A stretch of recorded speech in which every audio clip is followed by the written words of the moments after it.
जबरदस्तीचे लग्न, सूड आणि प्रेम. विराजचा वाजत गाजत प्रवेश. वेळ संध्याकाळ. वातावरण गोंगाट आणि तणाव.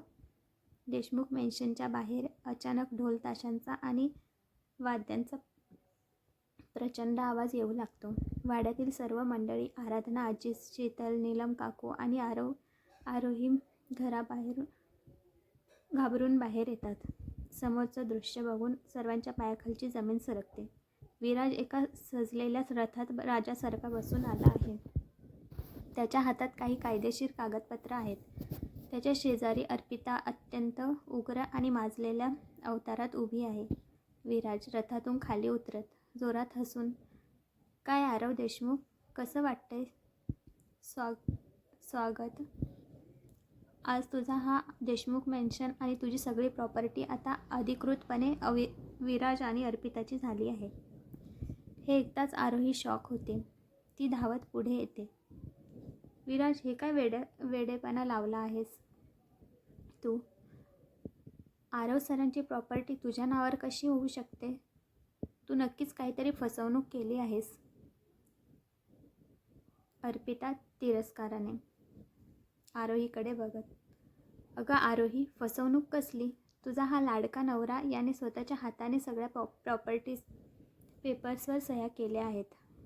आरव, आठवतंय ज्या दिवशी आरोही हॉस्पिटलमधून घरी आली होती त्या दिवशी संगीता आत्याने तुला काही कागदपत्रांवर सह्या करायला लावल्या होत्या. तुला वाटलं ते हॉस्पिटलचे पेपर्स आहेत, पण ते तुझ्या विनाशाचे पेपर्स होते.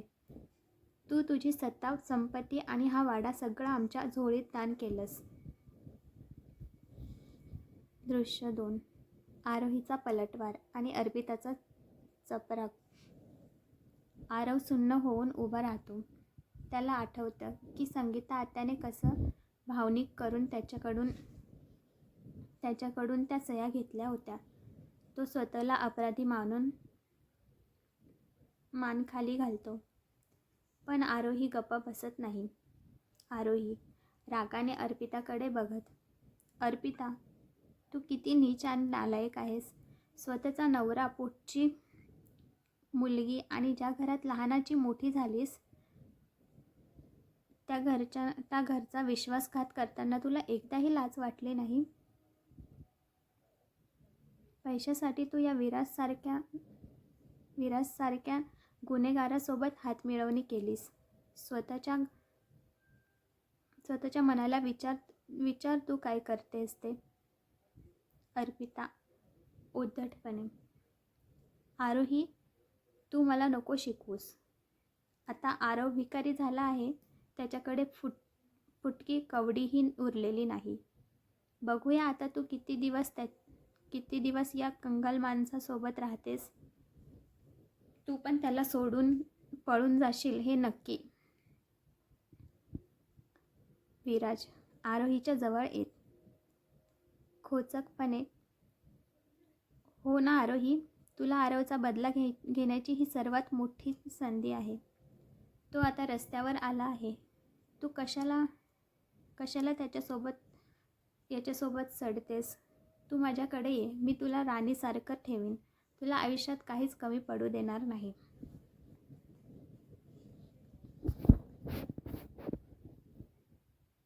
दृश्य 3. आरोहीचा स्वाभिमान आणि आरवचा पश्चाताप. आरोही विराजच्या डोळ्यात डोळे घालून धीरगंभीर आवाजात बोलते. आरोही, विराज, मी या अर्पितासारखी नाही जी पैशासाठी आणि प्रॉपर्टीसाठी चांगल्या माणसांना सोडून तुझ्यासारख्या घाणेरड्या माणसांकडे येईल. तुला काय वाटतं, आरव सरांनी प्रॉपर्टी संपली म्हणजे सर्व संपलं? ज्याचं मन स्वच्छ असतं ना आणि सोबत चांगली माणसं असतात ना, त्यांना पैशाची काहीच गरज नसते. काहीच गरज भासत नाही. आम्ही झोपडीत राहू, उपाशी राहू, पण तुझ्यासारख्या स्वार्थी आणि कपटी माणसांच्या सावलीलाही उभे राहणार नाही. आरव हे सर्व शांतपणे ऐकत असतो. डोळ्यातून पाणी वाहू लागतं. त्याच्या डोळ्यातून पाणी वाहू लागतं. तो मनातल्या मनात विचार करतो. ज्या मुलीला मी पावलोपावली अपमानित केलं, जिचा मी छळ केला, जिला नेहमी अपशकुनी म्हणून हिणवलं, आज तीच मुलगी माझ्या पडत्या काळात ढालीसारखी उभी आहे. अर्पिता, जिला मी माझं सर्वस्व मानलं आणि तिने माझ्या सर्वस्व मानलं, तिला एवढा जीव लावला आणि तिनेच माझ्या पाठीत खंजीर खोपसला. पण आरोही, जिच्या वाटेला मी फक्त दुःख दिलं, ती आज माझ्या सन्मानासाठी या जगाशी लढते. आरवच्या मनात आरोहीबद्दल एक अथांग आदर निर्माण होतो. तो मनातच तिची माफी मागतो. आय एम सॉरी आरोही, मी तुला ओळखायला खूप मोठी चूक केली. मला माफ कर. दृश्य विराजचा माज आणि आरवचा मास्टर स्ट्रोक. वेळ संध्याकाळ. ठिकाण देशमुख मॅन्शनचा परिसर. विराज रथातून खाली उतरतो आणि कागदपत्रे हवेत फडकवतो. आरवच्या तोंडावर फेकतो. आरव, आता तुझं हे सगळं साम्राज्य माझं झालं आहे. तुझा हा मेन्शन, तुझी प्रॉपर्टी आणि तुझा रुबाब सगळं मातीत मिळालं. आत्ताच्या आत्ता हा वाडा खाली कर आणि तुझ्या या भिकारी कुटुंबाला घेऊन रस्त्यावर जा. विराजच्या चेहऱ्यावर एक विकृत आनंद असतो, तर अर्पिता गर्वाने मान वर करून बघत असते. आरव शांतपणे पुढे येतो. त्याच्या चेहऱ्यावर भीतीचा एक लवलेशही नसतो. उलट एक संशयास्पद हास्य असतं. आरव शांतपणे पण करड्या आवाजात, 1 मिनिट विराज, तुला काय वाटतं मी काय एवढा मूर्ख आहे? तू मला एवढं मोठं सरप्राईज दिलं आहे, मग मी तुला रिटर्न गिफ्ट न देता कसा जाऊ देईन? विराज जोरात हसतो. Return gift? आरव, तुझ्याकडे आता उरलंय काय? तुझं सगळं तर मी हिसकावून घेतलंय. या धक्क्याने तुला वेड तर लागलं नाही ना? आरव एखाद्या राजासारखा रुबाबात उभा राहून, विराज, एवढी घाई काय? थोडा दम धर, आता खरी मजा सुरू होईल. समीर कमीन. दृश्य 4. भोसले वाड्याचे रहस्य आणि संगीताचा पर्दाफाश. आरवचा वकील आणि समीर काही अस्सल कागदपत्रे घेऊन बाहेर येतात. सर्वांच्या नजरा आरववर खिळलेल्या असतात. आरव वकिलाकडून ती फाईल घेतो आणि आराधना आजीच्या हातात देतो. आरव, आजी, हे घ्या तुमचे भोसले वाड्याचे मूळ कागदपत्र. विराजने बनावट कागदपत्रे बनवून वाड्यावर ताबा मिळवला होता, पण हे ओरिजिनल पेपर्स आहेत. तुमचा वाडा आता पुन्हा तुमचा झालेला आहे. आजींच्या डोळ्यात आनंदाश्रू येतात. आरव एक खुर्ची खेचतो आणि एखाद्या सिंहासनावर बसावं तसा राजासारखा बसतो. आरव विराज आणि संगीताकडे बघत, विराज, तुला काय वाटलं मी इतका कच्चा खेळाडू आहे की कोणीही यावं आणि माझ्या प्रॉपर्टीवर सह्या घेऊन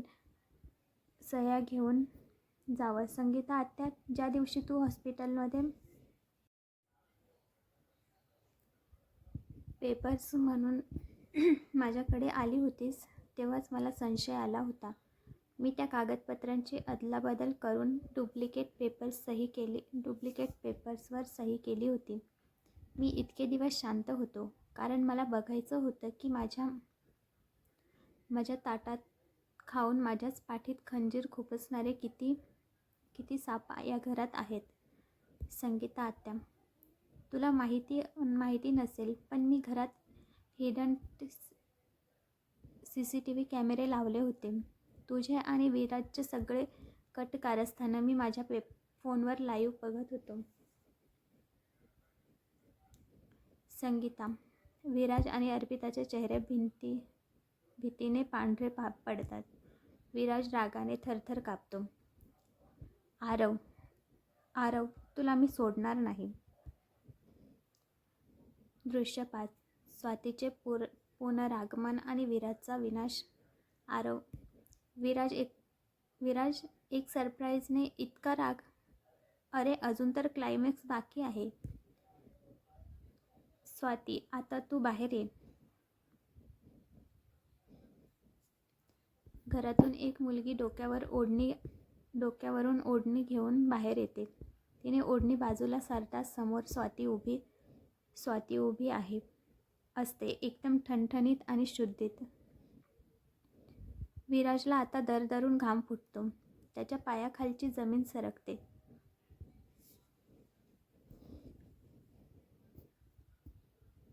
स्वाती विराजकडे बोट दाखवत संतापाने. हो विराज, मी जिवंत आहे. या विराजने मला प्रेमाच्या जाळ्यात अडकवलं, माझ्याशी लग्न केलं आणि मग मला ड्रग्स देऊन वेडं केलं. जेव्हा माझ्या वडिलांना याच्या पापांची माहिती मिळाली तेव्हा या नराधामाने माझ्या वडिलांनाही मारून टाकलं. माझ्या प्रॉपर्टीवर हा आणि अर्पिता मजा करत होते. पण आता तुझा खेळ संपला आहे. स्वाती रागाने विराजच्या अंगावर धावून जाते, पण आरव तिला सावरतो. नको स्वाती, कायदा याला त्याची जागा दाखवेल. इन्स्पेक्टर, आता तुमची वेळ आहे.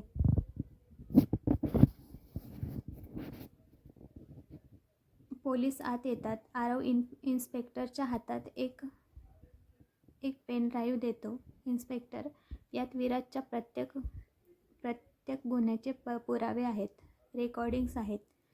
याला आणि याच्या साथीदारांना घेऊन जा.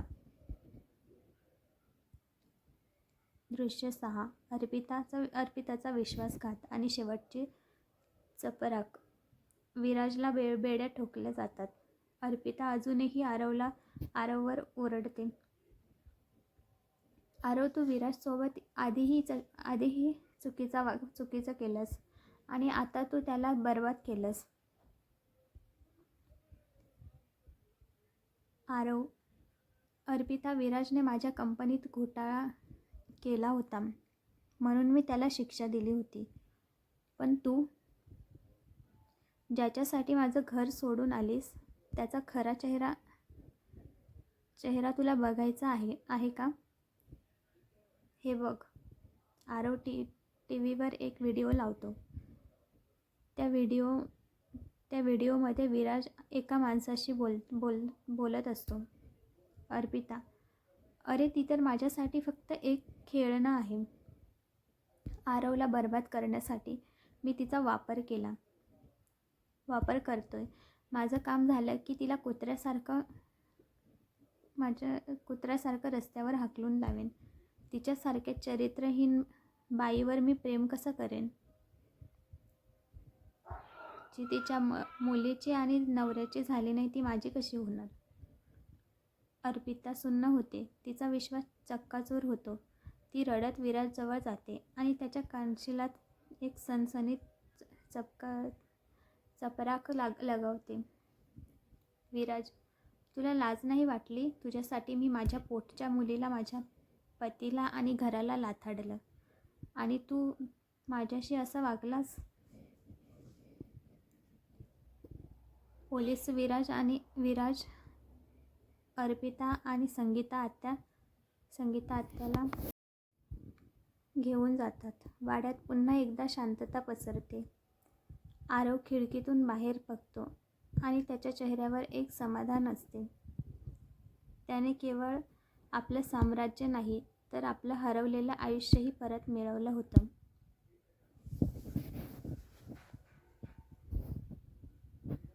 तर मित्रांनो, आजची कथा कशी वाटली तुम्हाला? जर आवडली असेल तर प्लीज माझ्या चॅनलला नक्की सबस्क्राईब करा. त्यामुळे मला मोटिवेशन मिळेल की मी अजून नवीन नवीन स्टोरी तुमच्यापर्यंत पोहोचवेन. धन्यवाद.